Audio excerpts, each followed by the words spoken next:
his friends are still trapped in the Seducing woods as Luffy battles against a mirror version of himself, while Nami, Chopper, and Carrot contend with talking trees, a spear-fighting rabbit, a giant man trapped in the ground, as well as being stalked by the evil 8th daughter of the Charlotte family, Brulee the Witch. I love the music that is in this arc of One Piece right here. It's adding so much brand new atmosphere to this arc. The introduction of Big Mom came with a big musical number, and I think that's a theme that's going to be carried throughout this entire arc right here. While Nami, Chopper, and Carrot are walking around in the woods, everything starts to come to life and sing. And while it is very cute on the surface, it manages to be pretty damned horrifying, especially because they're being stalked by Randolph, who is a rabbit man. He's not exactly a devil fruit user, and he's not exactly a Mink Tribe member, although I have to say it is very strange to see him there with Carrot being there, so we get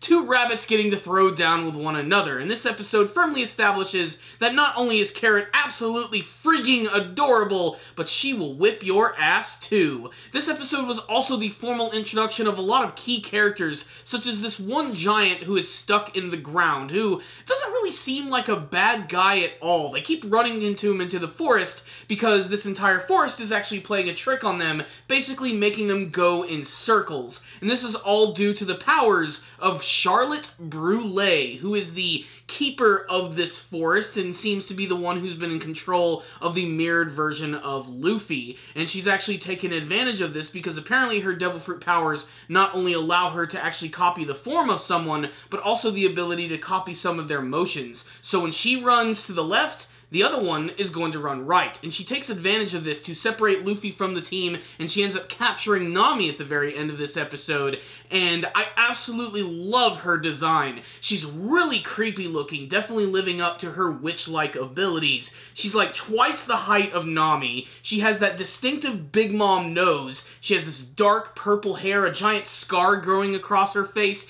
and this grin, which I can only describe as purely terrifying. That, and she has this weird big bushy thing that she's wearing on her back, and she just comes across as a very disturbing creature. I can definitely see a lot of like inspiration for this character as well. She's the witch living in the woods of candy. Basically, she's the witch from Hansel and Gretel. But as I said, one of my favorite things about this entire episode was just seeing the entire forest come to life. The trees, the flowers, all of the candy, some of which continue to make me laugh my ass off, especially the ones that just say what they are. Like when the cakes pop up, they're just all like, "Cakey!" And this is, of course, all accompanied by that really creepy accordion music which was used during Big Mom's musical number, and they even incorporate some brand new lyrics into this episode as well, with all of the forest sort of getting in on the musical. It leads to a lot of great imagery, especially when Nami and their group actually realize that they've been running in circles this entire time, and they get to see all of these objects start to come to life, some of them trying to sneak by and not get caught. It's really funny. And then, of course, there's the big dude who is just trapped in the ground. He's your typical, super disproportionate, ridiculous character in the One Piece series, and I will say that as a manga reader, he does have some pretty big importance, but we don't really get to it quite yet in this episode. I also just really loved this one scene where we go to Sanji, who is hanging out in his family castle, and he has a tense confrontation with his brother Yonji. Before that happens, though, he's walking through this hallway and he sees this big crack on the wall, and he's reminded of this time where his brothers were beating the ever-living shit out of him, and that's sort of the thing that you're going to learn a little bit more as this arc goes on, that Sanji was considered the weakest of the brothers, and they had no problem in kicking his ass whenever they had the opportunity. The minute Sanji ends up walking into Yonji, though, they just immediately get into it and start to fight with one another, which basically just ends in a stalemate, but it's also meant to build up the very tense relationship between these brothers, which is just plain awesome. Also, I'm really glad that Sanji did not decide to go along with the family plan to wear a lot of ridiculous shoes that make squeaky sounds. It's really hard to take his brothers seriously when they walk around with those goofy outfits and the ridiculous sounds that they make.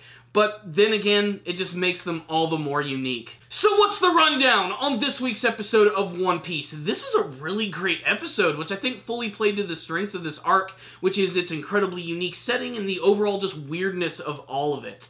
I especially loved the music. I can't make that clear enough. It just adds so much atmosphere to them as they're running around through the woods. Not to mention a fair amount of creepy imagery, not just from Brulee herself, who is incredibly nightmare-inducing, but the fact that they make it clear that these woods are dangerous and not a lot of people have made it through them, because there are just skeletons all over the damn place. Skeletons mixed in with lollipop plants. It's just a weird juxtaposition, but it absolutely works in this episode right here. Also, Luffy continuing to fight against Brule was also pretty exciting, with him even bringing out the big guns, like using Gear 3rd to try and take it down, but it didn't really lead up to anything. And there's a lot of little clues, too, to let you know that the Luffy that's running with Nami and their friends during the second half of the episode is Brule, because even though she is able to control some of the actions of Luffy, whenever Luffy speaks, that voice is also going to come out through that body, and she almost gets caught a couple of times. It isn't until the end when she finally reveals herself, and what a reveal it was. She's such a creepy character design, and she actually plays a pretty big role in this arc as well, so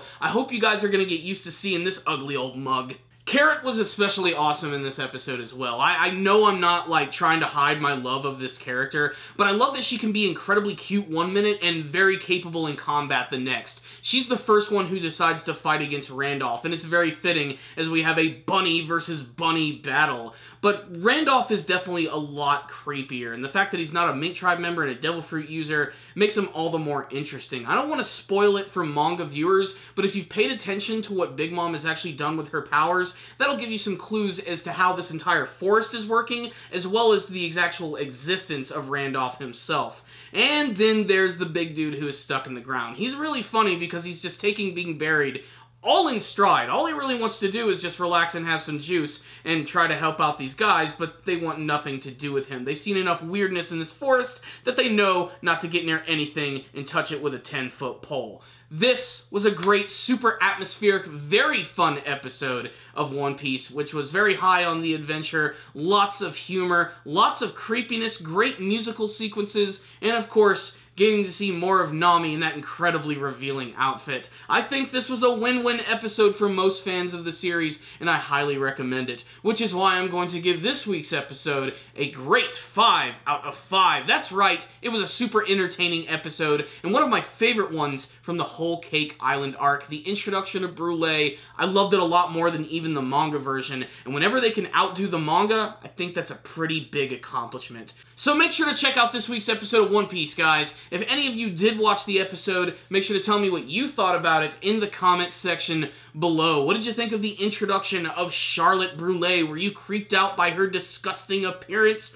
How are they going to meet up with Luffy again now that he is on the opposite side of the Seducing Woods? Are you enjoying all of these really awesome musical sequences? What do you want to see from the rest of the whole Cake Island arc? Please tell me in the comments section. Thank you guys for watching this video. Make sure to subscribe to the channel for all things One Piece anime and manga related. And make sure, again, leave me a comment telling me what you thought about the episode. I'm always down to talk with you guys about it. I love a good conversation.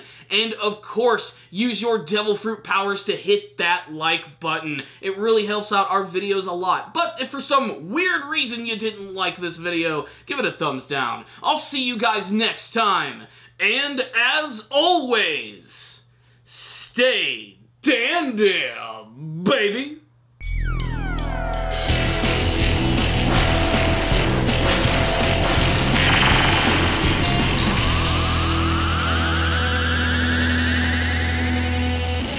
Cake